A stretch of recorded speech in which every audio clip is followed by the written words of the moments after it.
बिस्मिल्लाहिर्रहमानिर्रहीम बिस्मिल्लाहिर्रहमानिर्रहीम। मेरी तमाम माँओं, बहनों, बेटियों और मेरे तमाम नाज़रीन को अस्सलामु अलैकुम।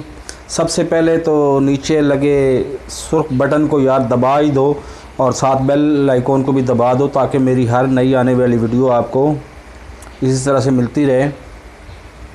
और अगली बात ये कि जी आज दो दिन हो गए हैं, मतलब वीडियो कमेंट्स में भी और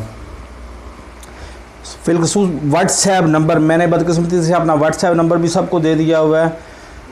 तो व्हाट्सएप नंबर पे मुझे कुछ 200 से 300 कॉल्स रिसीव हुई हैं या मैसेज रिसीव हुए हैं कि जी मरियम नवाज़ ने जो सवात जलसे में शिरकत नहीं की उसकी वजह क्या है, वजह आप बताएं। तो अब बात यह है कि मरियम, मैं इस मसले पे डिस्कस तो नहीं करना चाहता था, तो वजह अगर पूछ ही ले गई है और मुझे बतानी पड़ गई है तो फिर मेरा तो प्रोग्राम यही है कि मैं अपने पीछे ना पर्दा लगवा दूं, उसके ऊपर लिख दूं सीधियाँ सीधियाँ। मैं तो बातें करने का आती हूँ सीधियाँ सीधियाँ। नवाज़ शरीफ साहब बिलखसूस, नवाज़ शरीफ साहब या नून लीग का, नवाज़ शरीफ साहब का असल ख्वाहिश ये है, दूसरे लफ्ज़ों में मैं कि सूनियाँ हो जान गलियाँ ते विच मिर्ज़ा यार फिरे। वो इसको थोड़ी तरमीम के साथ पढ़ते होते हैं कि सूनियाँ हो जान गलियाँ विच मियाँ यार फिरे। वो चाहते हैं उस तरह की हुकूमत जिस तरह के माजी में भुट्टो के दौर में एक आर्मी चीफ को उठा के 2 वज़ीरों ने बिठाया अपनी गाड़ी में और उसके ऊपर कनकट्टी के ऊपर पिस्टल रख लिया और दूसरे टिक्का खान को दूसरा आर्मी चीफ बना दिया, यानी गन पॉइंट पे इस्तीफ़ा लिया और आर्मी चीफ बना दिया दूसरे को। जबकि हमारी इस्टेब्लिशमेंट चाहती ये है कि वो अपने कमरे तक ना महदूद रहे, वो पूरे घर पे ही काबज़ हो जाए। तो अब कोई दरमियाना सलूशन, कुछ मतलब दरमियाना भी नहीं कहा जा सकता, कोई 20-25% लो सलूशन निकाला है शहबाज शरीफ साहब ने। शहबाज शरीफ साहब ने कहा है कि जी हम इस गवर्नमेंट को भी 5 साल दे देते हैं और नेक्स्ट वज़ीर-ए-आज़म भी। अब जब नेक्स्ट वज़ीर-ए-आज़म की बात आती है तो सका भाई, सका बेटा, यकीन माने इन ख़ानदानों की हालत ये है कि इस मियाँ नवाज़ शरीफ के बेटे को पूछ रहे हैं ना कि तुम्हारे बाप को वज़ीर-ए-आज़म बनाए या मुझे बनाए, तो ये कहेगा मेरे बाप को छोड़ो मुझे बनाओ वज़ीर-ए-आज़म। तो शहबाज शरीफ साहब की भी लामअल्लाह ख्वाहिश यही है। तो 5 साल बाद भी वज़ीर-ए-आज़म शायद शहबाज शरीफ को बना दें, तो उनकी ख्वाहिश ये है।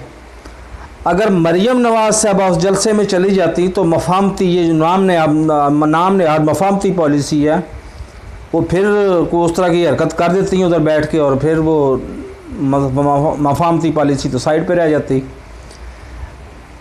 मरियम नवाज़ साहब का ये बयान कि मैं आज़ाद कश्मीर के इलेक्शन में मसरूफ़ हूँ तब नहीं गई। आज़ाद कश्मीर का इलेक्शन आपके ज़हन में होना चाहिए कि आज़ाद कश्मीर की गवर्नमेंट ना तो इंडिपेंडेंट है और ना ही, अब मैं क्या कहूँ कि जी वजारत मजहबी अमूर के अंडर आती है उनकी गवर्नमेंट, यानी हमारी एक 50 या 100 मिनिस्ट्रियों में से एक मिनिस्ट्री के अंडर आती है उनकी गवर्नमेंट। तो उधर तो नतीजा हर एक को वाज़े पता है कि क्या नतीजा निकलना है। तो क्या मुसीबत पड़ी हुई थी पूरी नून लीग को कि नून लीग मरियम नवाज़ या मरियम सफ्तर को हुक्म देती कि तुम जाके इलेक्शन मुहिम चलाओ आज़ाद कश्मीर में। असल मसला यही था और ये बुनियाद है, अभी काम बहुत बड़ा नहीं हुआ। ये बुनियाद है कि अगर थोड़ी सी इस्टेब्लिशमेंट की थोड़ी सी ढील और मिलती गई शहबाज शरीफ साहब को तो ये ख़ानदान बिल्कुल टूट जाएगा। इख्तलाफात तो वाज़ेह हो चुके हैं, लेकिन अगर ये शर्त सीरियस, ये शर्त सुनते तो हम आ रहे हैं ना मुशर्रफ से भी पहले के दौर की कि शहबाज शरीफ को वज़ीर-ए-आज़म बनाने की पेशकश, शहबाज शरीफ को वज़ीर-ए-आज़म बनाने की। जिस दिन शहबाज शरीफ को यकीन हो गया कि मुझे वज़ीर-ए-आज़म बना दिया जाएगा तो वो अपनी राय जुदा कर लेगा नवाज़ शरीफ से भी। ये इनकी अखलाकियात, बस असल अखलाकियात उनकी ये है। और दूसरी तरफ मैं हाथ जोड़ के अर्ज़ करता हूँ इस्टेब्लिशमेंट से भी कि ये 2021 है, यहाँ पर अमेरिका से एक बंदा बैठ के बात कर रहा होता है और आप बैठ के सुन रहे होते हैं, लाइक मी, कि मैं आजकल वेस्ट अफ्रीका में बैठा हूँ और सुन मेरी आप बात रहे हैं, और अभी 5 या 10 मिनट बाद मेरी वीडियो आप सुन रहे होंगे और मुझे देख भी रहे होंगे, मेरी हालत भी देख रहे होंगे।